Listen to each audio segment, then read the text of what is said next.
விநாயகப் பெருமானும் அருகம்புல்லும். குழந்தைகளே, நாம் வணங்கும் இறைவனாகிய விநாயகப் பெருமானுக்கு பூஜை செய்கிறோம் அல்லவா? அப்போது தவறாமல் அருகம்புல்லையும் பூஜையில் சேர்ப்போம். பல வாச மலர்கள் உள்ளபோது நாம் ஏன் அருகம்புல்லை பூஜையில் சேர்க்கிறோம் என்று நீங்கள் என்றாவது எண்ணி பார்த்திருக்கிறீர்களா? அதில் ஒரு கதையே உள்ளது. படித்து கேட்டு தெரிந்து கொள்ளுங்கள். விண்ணுலகத்தில் ஒரு முறை யமன் தன் படை வீரர்களுடன் சகாக்களுடன் அமர்ந்து இருந்தான். அப்பொழுது பல தேவர்களும் அந்த யமனின் சபையில் அமர்ந்து இருந்தனர். அவர்களுக்கு ஒரு நடனம் பார்க்க வேண்டும் என்ற ஆவல் பிறந்தது. உடனே திலோத்தமை எனும் நடன மாதை வரவழைத்து நடனமாட செய்தனர். திலோத்தமையோ அழகில் மிக சிறந்தவள். பார்ப்பவர்கள் மணக்க ஆசைப்படும் இப்பெண்ணை கண்ட யமனுக்கு அவளை மணக்க ஆவல் பிறந்தது. உடனே நடனமாடிக்கொண்டு இருந்த திலோத்தமையை நோக்கி, நான் உன்னை மணக்க வேண்டும் என்று கத்தினான். யமதர்மனின் குரலை கேட்ட திலோத்தமை நடுங்கினாள். நடனத்தை பாதியிலேயே நிறுத்திவிட்டு உள்ளே ஓடினாள். யமதர்மராஜனும் அவளை விரட்டி கொண்டு ஓடினான். திலோத்தமை ஒரு அறைக்குள் சென்று கதவை பூட்டிக்கொண்டாள். இதை கண்ட யமனுக்கு தாங்க முடியாத ஆத்திரம் ஏற்பட்டது. உடனே, பெண்ணே, உன்னை நான் விரும்புகிறேன். நீ மறுத்து ஓடி ஒளிந்து கொண்டாய். இதனால் நான் தீயைப் போல பெரும் கோபம் கொண்டேன். எனவே இந்த 3 உலகத்தினரும் அஞ்சும்படி ஒரு அரக்கனை உருவாக்குவேன். அவன் அனல் எனப்படும் தீயைப் போல மிகுந்த கொடுமையும் பொல்லாத்தனமும் மிகுந்தவனாக இருப்பான் என்று கூறினான். கூறியபடியே ஒரு அரக்கனை படைத்தான். அனலாசுரன் எனப்பட்டான். அனலாசுரனை படைத்ததும் யமதர்மனே நடுநடுங்கி விட்டான். ஏனென்றால் அவன் நின்ற இடமும் அவனை சுற்றி வெகு தூரம் வரையிலும் தீயை போல சூடு கிளம்பியது. யாருமே அவனை நெருங்க முடியவில்லை. அதோடு அவன் 30 தேவர்களையும் மற்ற தேவர்களையும் பாடாய்படுத்தினான். அவர்கள் தலைமுடியை பிடித்து இழுத்தான். அவர்களை பூஜை செய்ய விடாமல் துன்பம் செய்தான். அவர்களை அனலாகிய நெருப்பால் கருக வைத்தான். அவனை எதிர்ப்பார் யாருமே இல்லாமல் போய்விட்டது. யமதர்மனுக்கு படைத்த உயிர்களை கொல்வதுதானே வேலை. அப்படிப்பட்ட யமனே அசுரனுக்கு பயந்து போய் ஒரு அறைக்குள் சென்று ஒளிந்து கொண்டான் என்றால் மற்றவர்களை பற்றி கேட்கவே வேண்டாம். இப்படி அசுரனின் அக்கிரமம் அதிகமானது.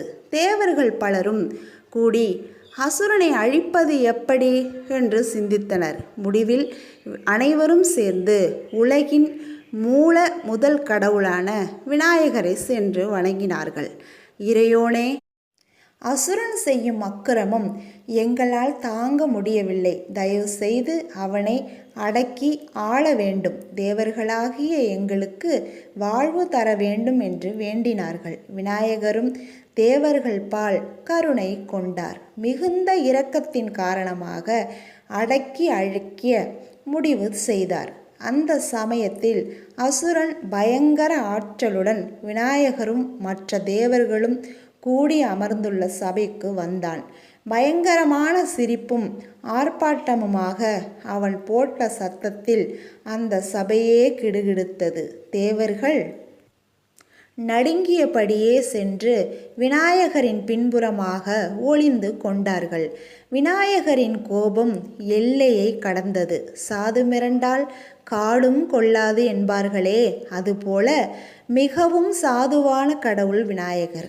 அவர் கோபம் கொண்டதும் 7 உலகமும் நடுங்கியது. அடுத்த நிமிடம் விநாயகர் தனது பெரிய வாயை திறந்து தன் எதிரே திமிருடன் வந்த அசுரனை விழுங்கி விட்டார். நிமிடத்தில் நடந்த அந்த அற்புதத்தை கண்டு மற்ற தேவர்கள் மகிழ்ச்சி ஆரவாரம் செய்தனர்.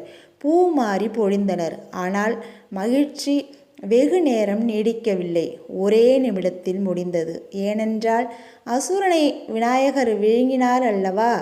அதனால் அவர் உடல் அனல் போல தகித்தது. அவரை சுற்றிலும் நெருப்பு பற்றியது போல சுட்டது. விநாயகருக்கு நேர்ந்த இக்கொடுமை கண்டு மற்ற தேவர்களும் மும்மூர்த்திகளும் தடுமாறினர். செய்வது அறியாது திகைத்தனர். சிலர் சந்தனத்தை எடுத்து வந்து விநாயகர் மீது பூசினார்கள். ஒரு நிமிடத்தில் அது மலர்ந்தது. குளிர்ந்த நீரை கொண்டு வந்து அவர் மீது கொட்டினர். அது அவர் உடலில் பட்டு தரையில் விழுந்தபோது வெந்நீராய் கொதித்தது.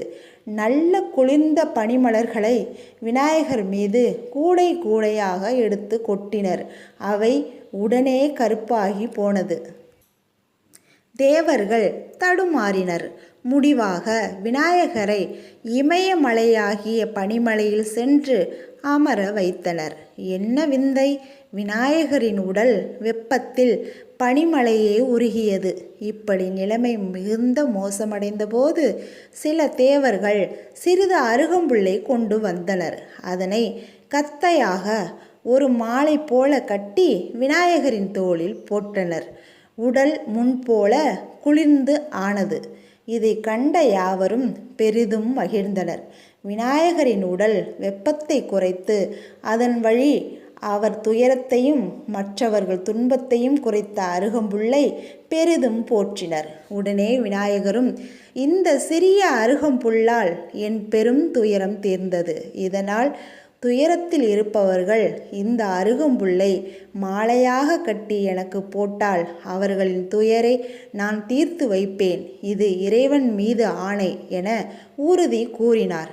அது முதற்கொண்டு விநாயகப் பெருமானை வணங்கும் பொழுது அருகம்புல்லை போட்டு வணங்கினால் அதற்கு நல்ல பலன் கிடைக்கும் என்பது நம்பிக்கை ஆயிற்று.